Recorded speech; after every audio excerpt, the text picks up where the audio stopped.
No. Good morning, everybody. Good morning. How are you? Oh, God. If anybody caught what Mark was doing there, I'm terribly sorry. We've got some serious stuff to talk about today. There's only ever fucking serious stuff. We were just laughing because I said to Mark, if you think about everything that we do, we're so weird. We are kind of lucky that we kind of stay employed and employ ourselves and all of that, because I think it's our ADHD. We do stuff in such a bizarre way. Do you know what? I think I like having ADHD. I definitely do. I mean, yes, it's a pain in the arse in some ways, but I wouldn't change. Would you change any of your mental health conditions? I really like being bipolar. I like the highs, the lows, the highs, the lows. If you're new to our channel, don't worry, we're not taking the piss. I have actually got ADHD, and he has actually got bipolar too. I think what I like about both of our conditions in various ways is we're more than willing to drive the truck at the wall and see what happens. Yeah, I mean, I suppose all my life I've been called an idiot. Yeah. Rebellious.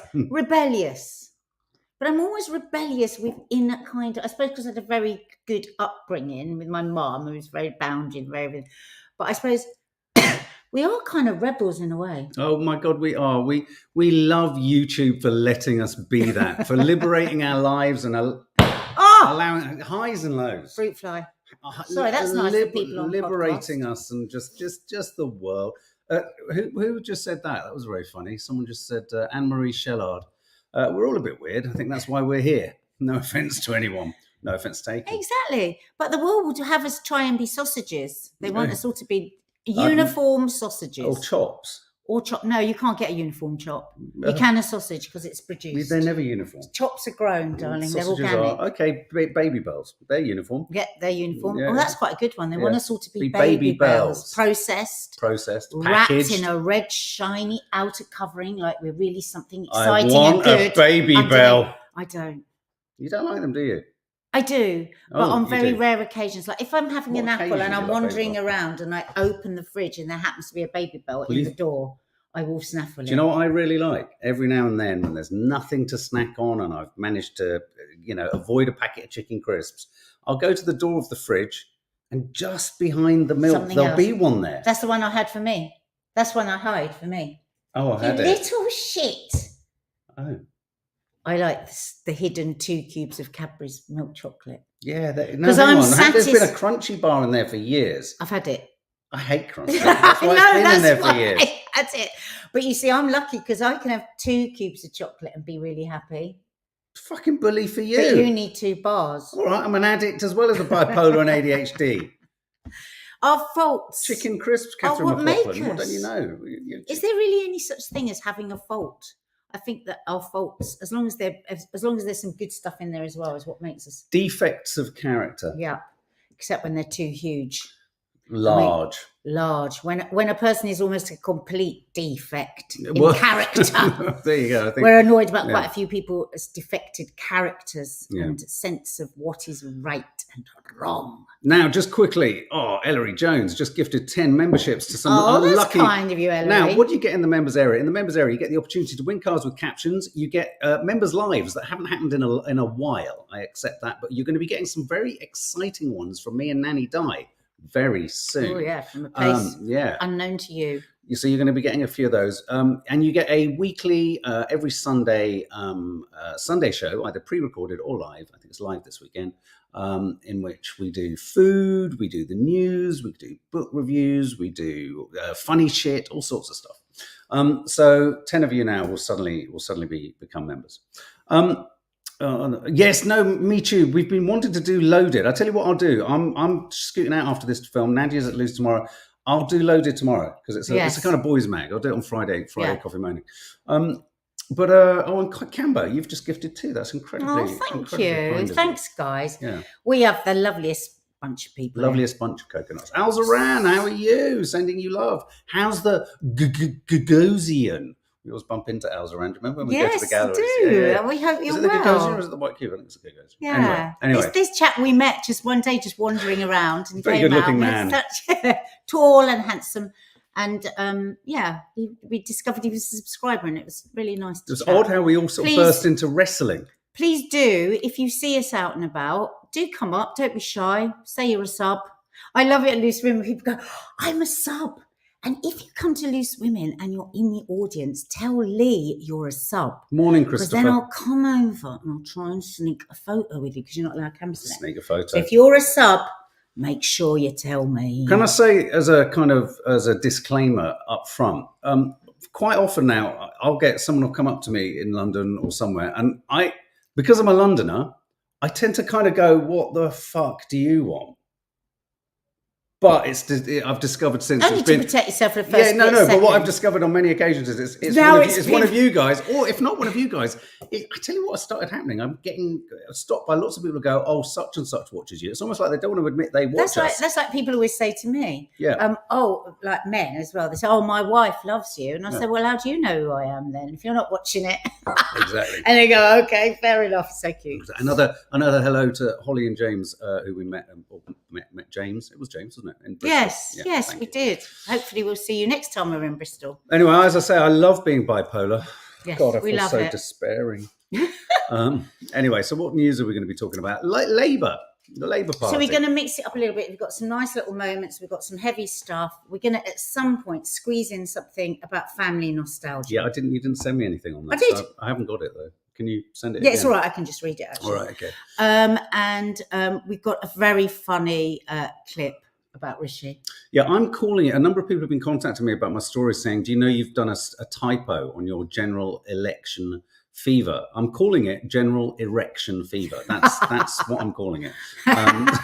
So it isn't a typo. It's fully intended. It's, and so there we go. Yeah, we're posting stupid photos of stupid politicians looking stupid, because let's face it, they all look stupid.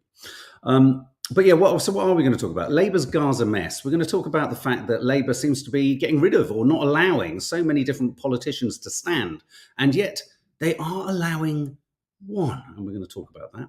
Yeah. Diane Abbott, very angry, and I think justifiably so. She's pushed back. It's kind of, will she, can she, can't she stand? Keir Starmer says, she's not in, she's going to know, she can't, she's not barred. I mean, he saes any old shit, doesn't he?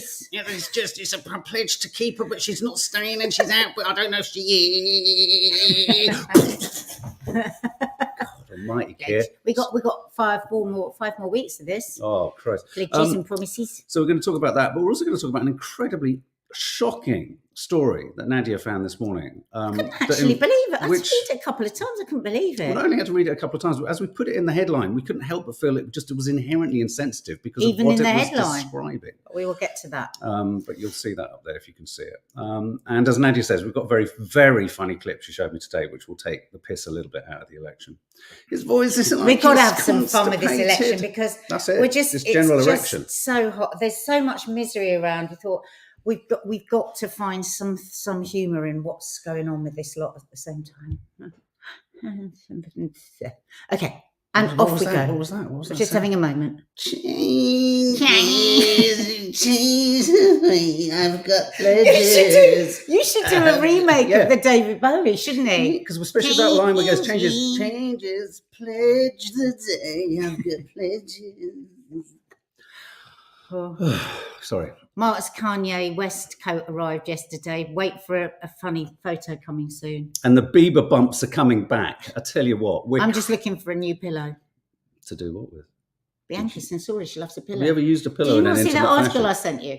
The reason that she walks around with a pillow is to keep herself safe and secure. Well, like a buffer zone? Yeah. Oh.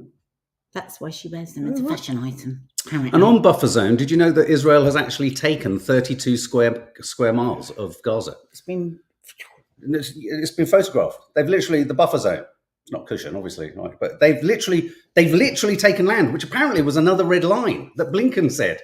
Was it red line or a blue line? What coloured line? Why are they red line? Let's get a different line. But anyway, Gaza has got smaller. Literally, already. 32%. This was from It's what's astonishing. it called? Aerial Views. Only take another 2 years. I mean, are we going to get to a point where everyone is going to pretend they haven't taken more land when every Palestinian is only on the beach? The thing is, they don't want them in the beach. Not allowed to go in the sea. Not allowed to have fun. Not allowed to go in the sea. Do you remember how angry Israeli media was when they saw them swimming? But the thing is, Mark, what I was surprised about that yesterday when you told me was I was surprised you were surprised. That is the whole point. No. Everyone seems to. Sorry, John, just got a little bit. Thank you very much. Everyone seems to think I don't get it. Of course, I'm not surprised. What I am surprised by is when you have satellite technology and no journalists are holding up prints of this, thrusting it in Blinken's face and saying it's happened. Yes. And this was another red line. Yeah. So I'm not surprised it's happening. But why is this not being, it needs to be rammed in his face, and they need to get him off the stage in Kiev playing his fucking Neil Young guitar. And they need to go, look, Blinken, you blinking fool. Pledge the change. That's not a red line. That's okay. So the make red it a line's over there. Line. Meanwhile, Biden is walking round in circles in the White House going, why will no one talk to me? Because he doesn't know what's going on. Anyway, sorry. Right. So Diane Abbott, does anyone know if Diane Abbott is allowed to stand or not? We talked about this yesterday, didn't we, guys? And it seemed so blurry. So Diane Abbott this morning, 5 minutes ago, story just broke, and Diane Abbott accuses Labour of left-wing cull after 2 fellow MPs have also been barred from standing. She has stated to her Hackney constituents, I will be your MP. I genuinely and I am hoping beyond hope that she will stand as an independent. Many in the left, well, they say it's the left wing. I don't call it to be supportive of Palestine is now being characterised in the Labour Party as being left wing. Yeah, it's humanistic. It's not left wing. Well, I like to think as left wing people having more of a human heart. I don't know why. Maybe I'm wrong, but that's what I've always thought. Yeah, and so I find it much more shocking. Yeah, when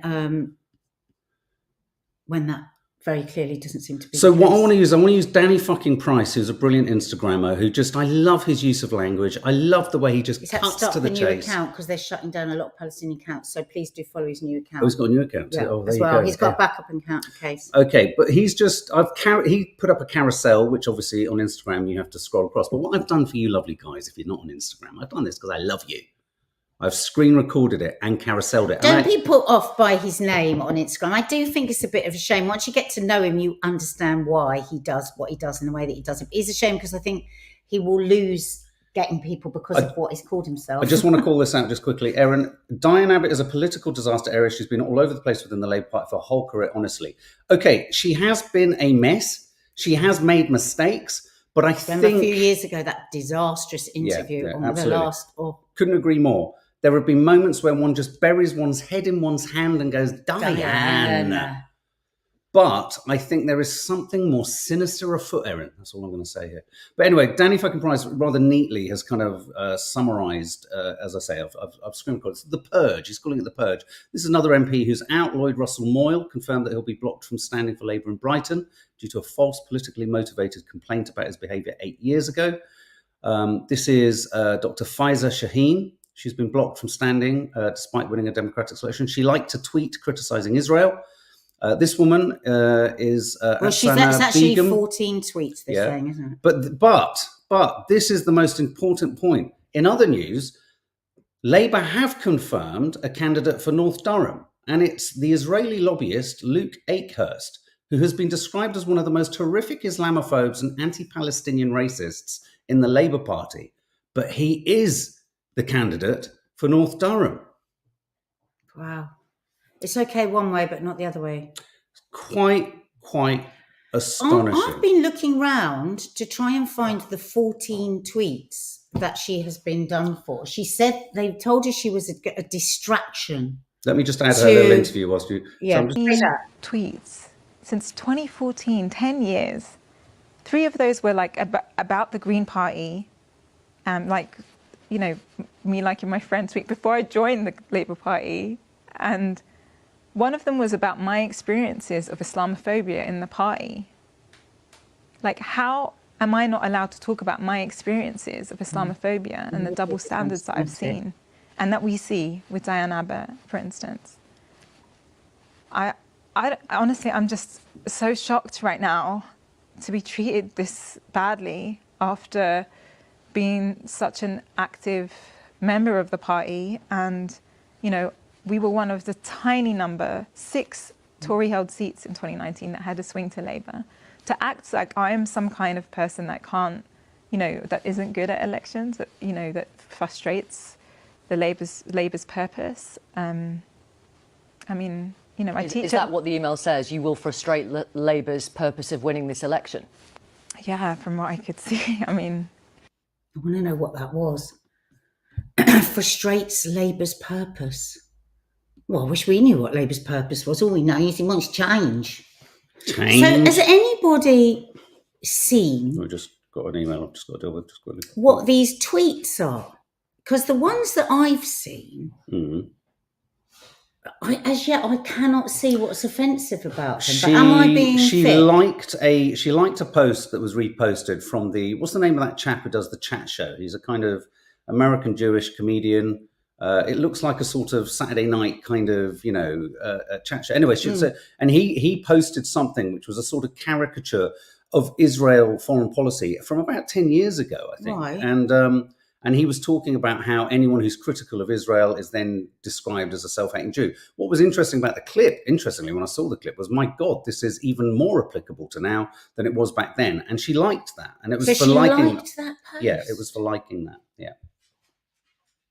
Has anybody seen anything that has led them to understand? Jon why? Stewart. Thank you, Leah. That's the show. Jon Stewart. The thing is also, you know, because it is a good point made by Erin that she has been very chaotic over the years, Diane Abbott, you know, and is this a case of getting rid of the person that's got a bit old and a bit, you know, a bit annoying, you know, like all companies do, don't they? But the problem is that in itself is very stupid if that's what you're doing, because if you think people aren't going to dig into this and want to know more, I mean, it just causes more trouble, I think, for Labour. I mean, but it could be a case of, God, she's an irritation, and she has been, and it might not be about race or about, we don't know. But of course, this is all the things we're going to think. I mean, how are you literally, when you go into I mean, people keep asking us this, and it's a really tricky question. I actually found myself looking at how to register as a candidate for North Croydon. I've stopped. When I looked at the numbers that polled, I think Steve Reed has a stonking majority, Labour MP. But when I looked at the other parties, there's a huge gap between him and the Conservatives. But then only three other parties landed over 500, and they would get 800 for the Christian Alliance, something else for the Lib Dems or something like that. When I say I don't know how I'll vote, I don't mean I don't know if I'll vote Tory or Labour. I am not voting for Labour or Conservative. I am opting out of the two-party race. I'm absolutely opting out. I am, even when people say strategically, there's no strategy needed. It's a safe Labour seat. Because our seat is, that's what I didn't really understand. Because I mean, I know nothing about politics. I really don't. I ask Mark whatever I need to know, and then if he doesn't know, he looks it up. But I didn't realise that it will make no difference because it's such a strong Labour seat. But we want to make it known. And Dina was asking this the other day. Is there any way that you can make it known that you are unhappy? Like, you know, there is nothing here. There is no one that I believe in. Don't believe in the system. I mean, you know, when I was seriously looking at this thing, thinking, I wanted to run, not campaign. I wanted to run a protest vote against Labour, and I just wanted it to be called the Listening Party. Yeah, you know, just not about telling people how you're going to do stuff, but listening to what people's concerns are, and allowing people to feel heard, the listening and the hearing part. Because the thing is, they're always telling us, and we know in election time, and there's many, many good politicians and caring politicians that tell us what they're going to do, and there's many lying, cheating sociopaths that tell us what they're going to do, but none of us believe it, do we, anymore? We don't,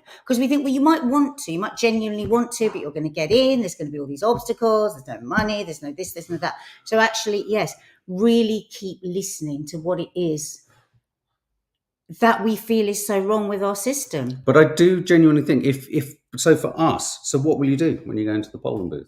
Well, it's very difficult. I don't know. I literally don't know, because I want it to be known that I don't believe in anybody.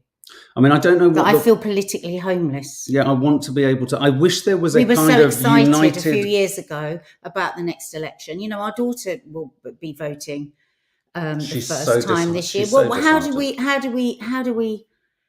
You know, and they are engaged in what we talk about and everything. But how do we help her find her way? Well, she's not voting. She cannot stand the absolutely supercilious, and she But herself. we don't want it to be totally demotivated. But I think the vast majority of people are. I think the reason turnouts are small is because people do not feel that either party. But it's really important that you go anyway.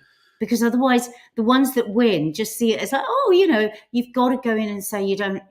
Good question, Ashley. Would you prefer Corbyn or Starmer as the Labour leader? I'm going to be honest about this because my journey with Corbyn has been a sort of weird one. I actively joined the Labour Party when Corbyn, at the same time that there was the vote that got Corbyn in. So I joined the Labour Party, and as a Labour voter, voted for Corbyn.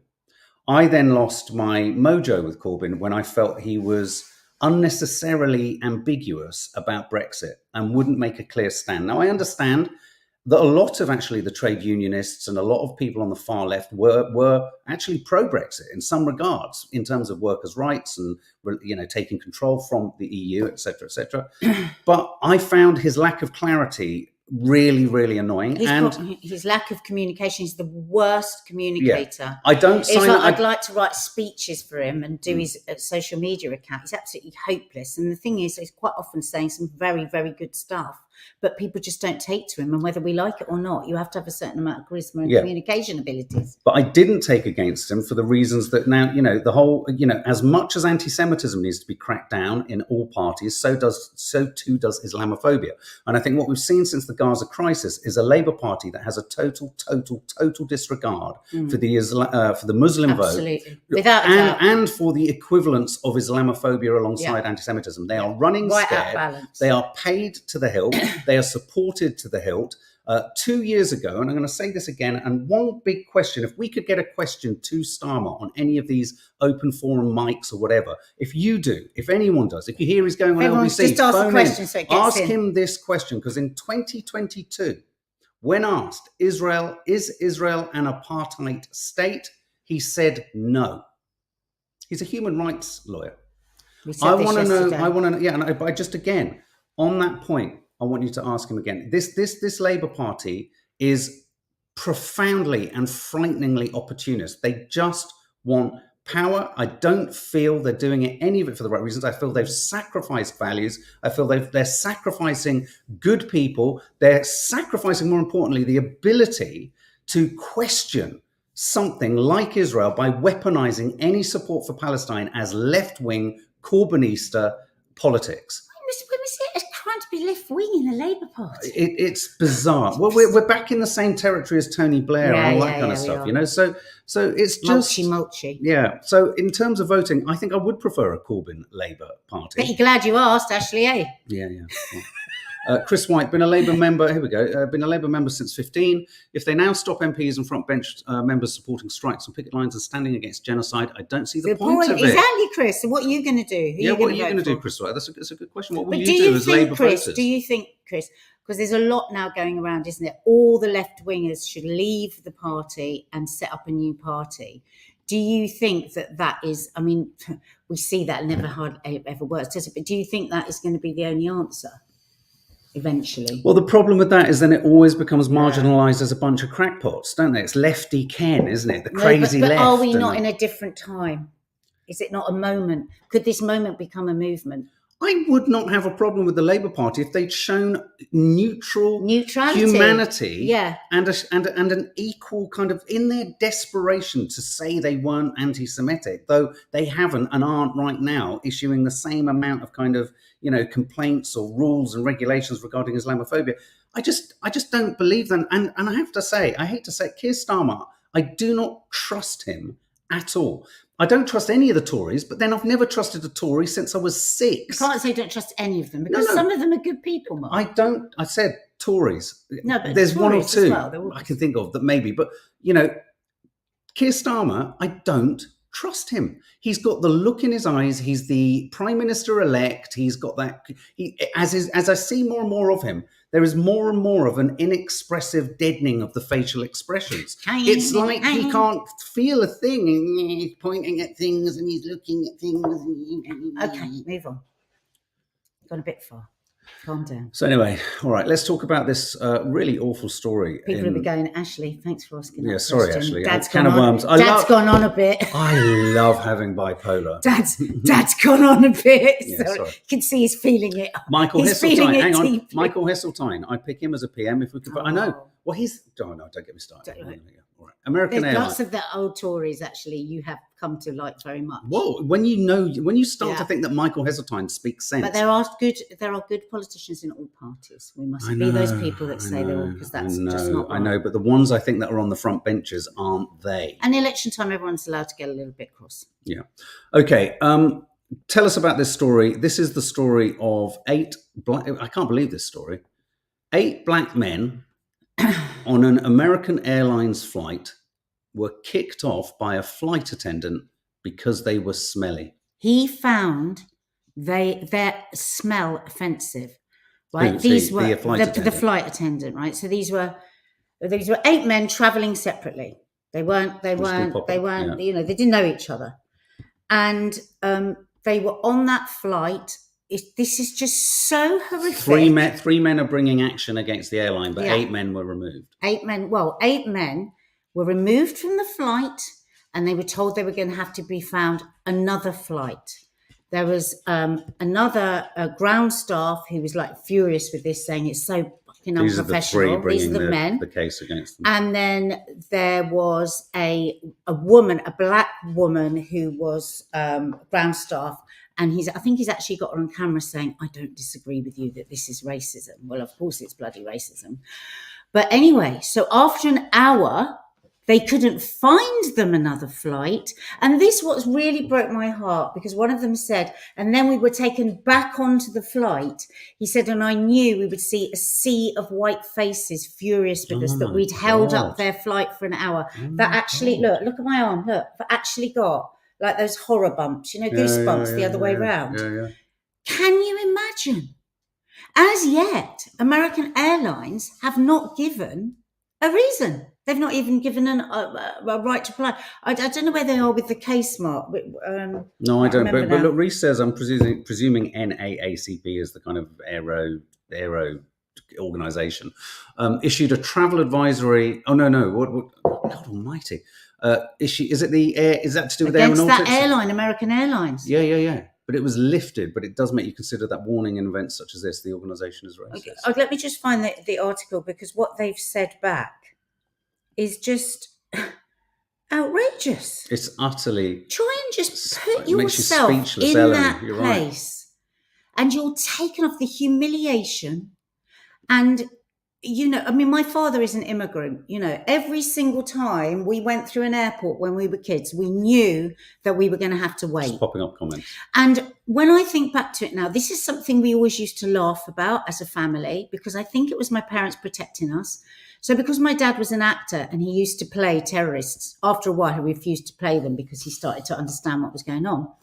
But we used to go, he probably thinks the customs probably think they've seen him on a wanted list, but actually they've seen him in a movie playing a terrorist. But we used to just go and sit like this, swinging our legs, because we knew our dad would get taken away and get searched. When we went into Israel, when we were really tiny, my father wasn't with us. We were going through the European entrance, and then they saw that my our family name was Sawalha.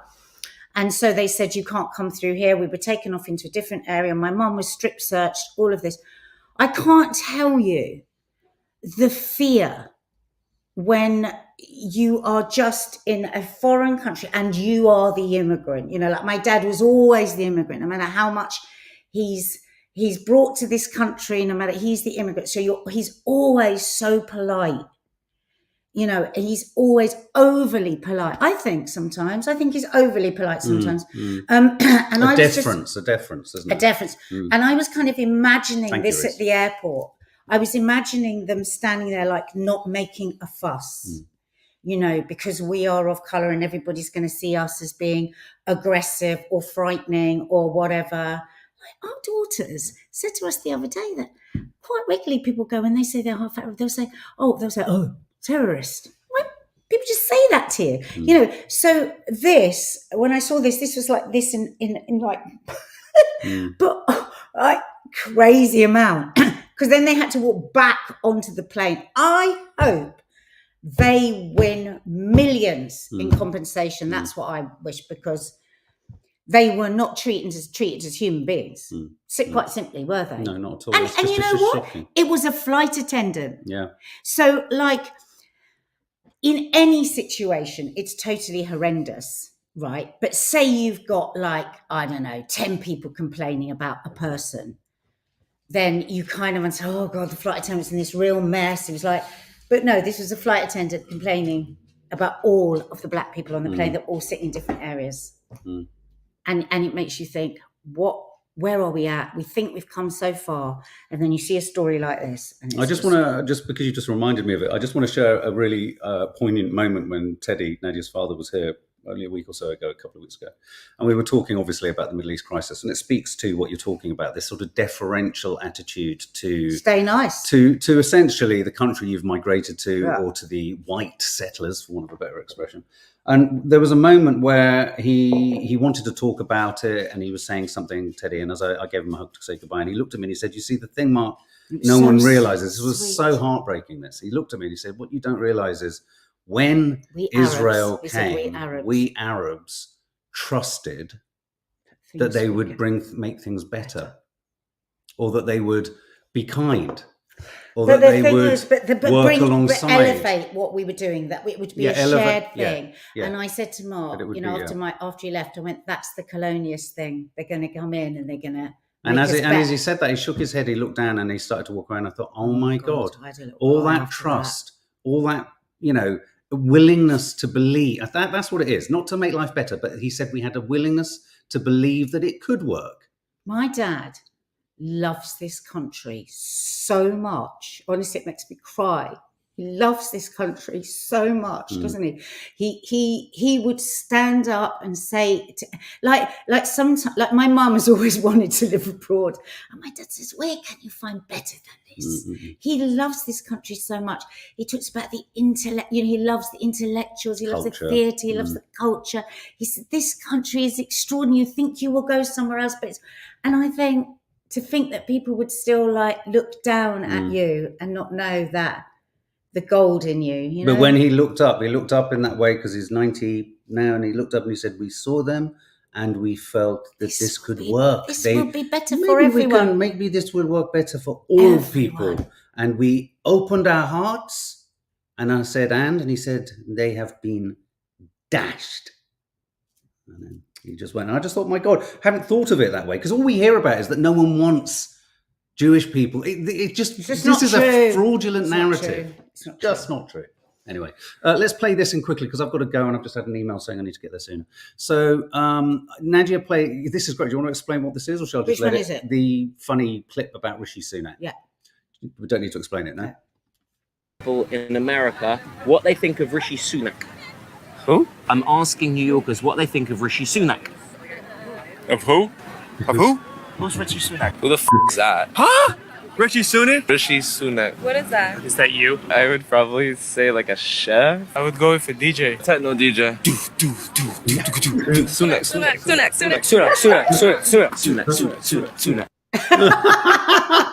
I just love that. I love that. We'll have to do family. Yes. We'll have to do family nostalgia. Yeah, over the next time. Because it's nice. Yeah, it is really. Yeah. All good. Now, a really, really amazing home time vlog, Contemporary 2024 one is landing. Sorry, it's landing tonight. And it's really funny. It's really emotional as well. And it's got a wow factor. I don't want to give away what the gift is. Yeah, it will really cheer you up. It's really heartwarming. Even Dina wells up. Dina reduced to tears. And I've got some hilarious clips that Maddie edited for us from the Curly Cooks on Saturday. If you missed it, we cooked the most disgusting food ever. And so I'm going to put those on Instagram. I'm at Loose tomorrow. So remember, if you're a sub, make yourself known to me so I can come give you a hug and a kiss and maybe sneak you a photo. Take care, guys.